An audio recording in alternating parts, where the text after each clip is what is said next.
We finished talking about the causes of cancer, and today we start talking about how to reverse a cancer. And as you might know, cancer is the disease of the modern lifestyle, and you have to think of this.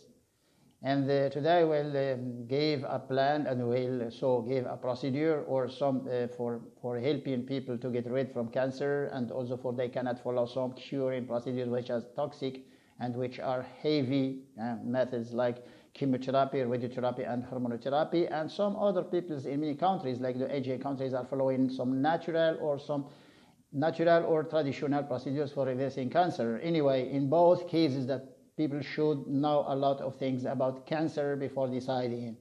When you know that cancer is the disease of the lifestyle, of the modern lifestyle, even some doctors or physicians in some developed countries, they refuse and they reject the relationship between foods and cancer. So anyway, but we will show people what to do and what are the points to start with. So our plan or our procedure for these patients, cancer patients, that is based on 4 points, and they should respect for they can get rid of cancer, or at least for they can protect the body from any weakness by the chemotherapy or radiotherapy, and also to boost the immunity of the body for they can achieve the curing treatment which is very toxic and very heavy, like chemotherapy and also radiotherapy. When our plan is based on 4 points, and the first point is to avoid all processed foods. You know that's why? Why? Because processed foods may contain some food additives which are causes of cancer, and also which can decrease the immunity of the body. They are toxic, they are hazardous to the body. All processed foods and meats, all processed foods and meats, our first point in this plan, in our diet. This is a complete and a modern diet, and it took us too much time to be described, this diet. No meat because of the saturated fats, because of the cholesterol, and because of the hormones, and also some antibiotics that can be brought out by these meats, and all kind of meats. No meat, even poultry, including poultry. No chicken, no turkey, no lamb, no cow, no nothing. No meat because of these 4 factors, and you know that some doctors may recommend or may advise people to eat only turkey or chicken, and they don't know that turkey and chicken may contain more hormones and more antibiotics and arsenic more than the animal meats, you know, and more cholesterol and more saturated fats and bad saturated fats in poultry. So no meat, our diet is clean, is clear, and is healthy. No meat, no processed foods.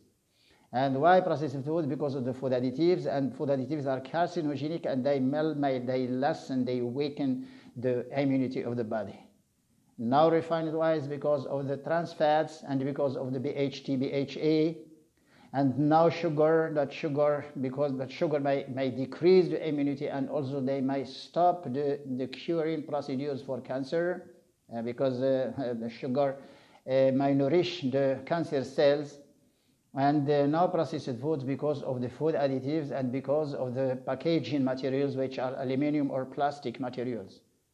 Don't we say why? We say why, and we give the argument why this diet is based on this point. We are scientific and we are academic researchers at the academy, and we cannot say anything without any document, or things are not really precise and calculated and scientifically defined. So, and they are scientifically founded. Our diet is complete, is natural, is healthy, and it cannot be contested, it cannot be any criticized. We will describe it in details, and we will know. So, no processed foods, no meats, because of things that we explained. And the second point is exercises. That the cancer patient should move.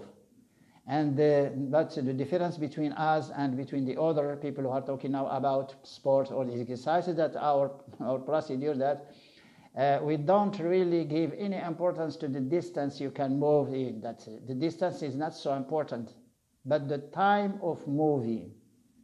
Time of moving is more important than the distance you can move, or that you can walk, or you can make a jogging, or so on. And exercise, even you can make your sport or exercises in your house, in your home, but you have to do it for a long time. It's more than 1 hour for you can get too much oxygen for your body, and for you can asphyxiate or you can stop or inhibit the cancer cells. That's because they are anaerobic. They don't like the oxygen in the body, and you know that the oxidative phenomena inside your body are the main cause of your cancer, as you may know that. So, and so that this exercise also is for oxygenation, and the oxygen is also for reducing the energy, for burning the excess of energy in your body. And second point, exercise. Third point is starvation or fasting. And so for Muslims, they can fast, but non-Muslim can practice a starvation, and it's okay. So starvation, they can drink water, but fasting, they cannot drink water because fasting is not starvation. Therefore, in both cases, people should not eat the evening. Starvation or fasting, should not eat the evening. It's our particularity in this diet. You make a starvation, but the evening, just a light meal like some fruits, so, including dried fruits like dates or figs or any nuts or so on, or some soups from beans or vegetables. Why not? Some salads or vegetables. Only a light meal if you practice a starvation or if you fast. Because the day after you will eat. And for starving people now who choosing to practice the starvation, they should drink too much water. And so the fourth point, the last point, the fourth point is only healthy foods, only healthy natural foods, and only home-cooked foods. And these foods that we should describe them, healthy foods may include fish as a source of protein, and in the same time a source of vitamin B12 and vitamin D and omega-3, iodine, selenium, and a lot of other minerals, and also some amounts of B5 and B6, vitamin B5 and vitamin B6. Fish doesn't contain collagen, and it's easy to cook and it's easy to digest. Fish instead of meats, because there is no cholesterol, no saturated fat, no antibiotics, no hormone, nothing. And it's rich in proteins, it's around 20% proteins. The second factor is olive oil. Fish, olive oil. Olive oil is rich in oleic acid, which is anti-cancer factor, and also it's rich in antioxidants, polyphenols, and flavonoids. And olive oil is not refined. There is no food additive. There is no chemical preservative in it. It's rich in oleic acid and also in saturated free fatty acids. And it's also rich in polyphenols and flavonoids, which are tyrosine and hydroxytyrosine, which may help your body to get rid from cancer. They are anti-cancer. Polyphenols are anti-cancers. So fish, olive oil, and the third one is vegetables, all kinds of vegetables and green leaves. And so if you can consume it or if you can take it as raw, it's better. That you can eat vegetables as raw and also as cooked, like soups and so. Anyway, that's why raw. That because when you eat raw vegetables, you get glutathione. The glutathione is an anti-cancer factor, glutathione, and some enzymes also. And vegetables are rich in fibers, in flavonoids, in polyphenols, in vitamin A, in vitamin K, and also in vitamin C. And so in this carotenoid, like vitamin A is anti-cancer, C is anti-cancer, K is anti-cancer, and so flavonoids and polyphenols are anti-cancer, and too much fibers for you can so clean your digestive tract. And fruits also are rich. There is no calorie in vegetables. Vegetables are not rich in calories. They are no energy. And fruits may contain, so compared to vegetables, they have carbohydrates more than some simple carbohydrates that are very easy to digest, like fructose, maltose, and so on, that you get some energy from these fruits, and they are also rich in flavonoids, and rich in fibers, soluble fibers, and some vitamins like vitamin C, vitamin A, and also to some extent, so we can get some vitamin B in like biotin in fruits. And another component which is cereals, barley, wheat, so oats and corn and rice and Cereals also are very important in this diet, that because they are rich in vitamin B1 and B3, niacin and thiamine, and they are also rich in chromium. And chromium is the GTF, the glucose tolerance factor. GTF is very important for the cancer patients. And cereals are also very important. They may contain from 10 to 15% proteins. It might depend on the cereals. For barley, so wheat is more rich than barley and then corn. But they are also a very important component of the diet. And the beans, also beans or pulses, legumes, they are also rich in proteins and rich in molybdenum, like beans and like chickpeas, fava beans, lentils, and soya, and so they are rich in molybdenum, which is a cofactor of the superoxide dismutase SOD. And you know that superoxide dismutase may drive out all free radicals from your body. So the beans are rich also in protein, 20 to 22% proteins. They are rich in molybdenum. They are rich in B5 and B6 vitamins. They are rich in B9, folic acid. They are a very strong source of folic acid, and folic acid is very important for the body. That's because it might play a role in the immunity of your body, in the energy, the metabolism of energy in your body, and it's very necessary for cancer patients. So we have some seeds. Seeds are also very important in this diet for the cancer patients. Flaxseed, black cumin, fenugreek, cress, sesame, and so fennel. And these seeds are very important, but the most important are flax seeds and fenugreek. The most important, but also black cumin, sesame, and also cress, they are also important. But flax seeds and fenugreeks they should be daily intake in these grains, and you can sow these seeds, and you can consume more than 1 tablespoon or 2 tablespoons of flax seeds, and so half tablespoon of fenugreek or per day. That's okay. These seeds are also important because they are rich in phytosterols and rich in phytoestrogens, which are anti-cancer. And some spices also are included in this diet because it's a complete diet. And spices like galangal, like ginger, like cinnamon, like pepper, and also turmeric, and so a lot of them. All spices are inhibitors of cancer. They can stop the tumor from growing. The spices and seeds are very strong in this diet. And you know that it's a complete diet, it's a natural diet, and it's rich in all things. It's rich in proteins, in fish, in beans, in cereals.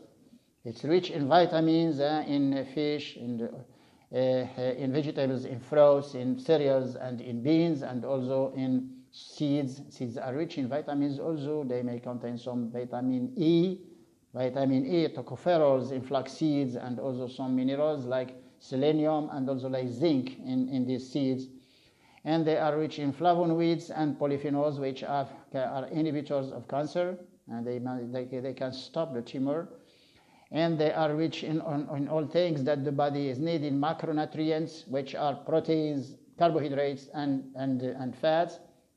And only clean fats in this diet, in olive oil. And olive oil is a clean diet, but that's because it can give too much energy for your body, and in the same time may contain some antioxidant in it, like polyphenols, and so tyrosol and hydroxytyrosol, which are polyphenols, so clean fats, clean proteins, and clean carbohydrates, and with too much fiber, soluble fibers, and also insoluble fibers, and so you have all the vitamins, all the minerals, and some other compounds, some chemical compounds that we will talk about them, which I counted some. Anyway, that may boost to the immunity of the body, and also they may help your body, so increasing the power for fighting cancer. And that you should be strong, you should have a high immunity, for you can follow a curing procedure like chemotherapy.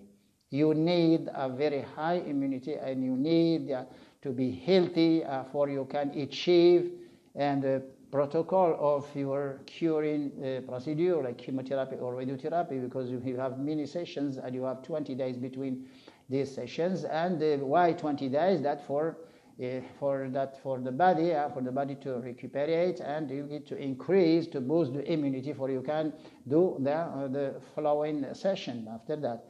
And this diet is an ideal diet for the cancer patients, not only for the cancer patient, for all the patients, that it's an ideal diet, it's a natural diet, it's a strong diet, and also it's rich in all things, and it might protect your body. Even people who are not contracting a cancer and they want to follow this diet, this is a very good and is a very healthy diet, and you cannot contract any disease if you can't follow it. That because is